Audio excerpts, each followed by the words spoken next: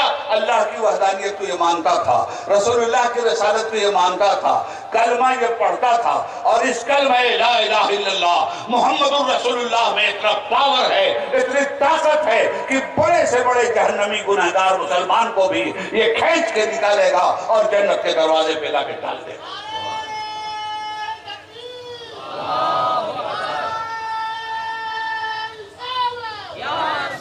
تو یہ جہنم میں گیا کیوں اور جہنم میں کیوں ڈالا گیا؟ سنو، یہ کپڑا پہنے ہیں نا آپ، اگر اس پہ میل آ جائے، داغ آ جائے تو کیا کرتے ہیں آپ اس کپڑے کے ساتھ؟ دھلائی۔ دھلائی کس چیز سے؟ پانی اور صابن سے۔ مگر جب گناہ ہوگا نماز چھوڑنے کا تو یہ بھی داغ ہے مسلمان کے وجود پر۔ روزہ چھوڑنا داغ ہے مسلمان کے وجود پر گناہ کا۔ تو گناہ جہنم کی آگ سے دھلے جائیں گے۔ جب جہنم کی آگ سے ان گناہوں کو دھل دیا جائے گا ایک بے عمل مسلمان کا، تب اسے جنت کے پانی دے دیے جائیں گے۔ سنیے، 3 طبقے ہوں گے، اور یہ حضرت مفتی اعظم کچھ کا فیضان بول رہا ہے کہ میں وہ گرہیں کھول رہا ہوں، دعوے کے ساتھ کہتا ہوں کہ کم گرہیں کھلی ہوں گی، اللہ کے فضل و کرم سے کہہ رہا ہوں۔ 3 طبقہ ہوگا، ایک طبقہ جنت میں، ایک طبقہ جہنم میں، اور تیسرا کہاں ہوگا؟ یہ صرف 2 ہی طبقے نہیں ہیں، 3 طبقے ہیں۔ تو آپ کو معلوم ہے کہ ایک جنت میں گیا، ایک طبقہ جہنم میں گیا، تیسرا کہاں رہے گا اور اس کا نام کیا ہے؟ اتنا بڑا مجمع ہے، سناٹا کیوں ہے؟ کاش مسلمان قرآن پڑھتا، کاش مسلمان عمل کرتا، کاش مسلمان حضرت کے دل کا درد سنتا، جو امین بابا نے وہ درد سنایا ہے پڑھ پڑھ کر کے کہ تمہیں کیا کرنا ہے اور کیا نہیں کرنا ہے۔ مسلمانوں، مفتی اعظم کچھ سے محبت کرتے ہو، نمازیں مت چھوڑنا۔ مفتی اعظم کچھ سے محبت کرتے ہو، شریعت اسلامیہ پہ عمل کرنا۔ سنو میری بات، ایک طبقہ جنت میں، دوسرا جہنم میں۔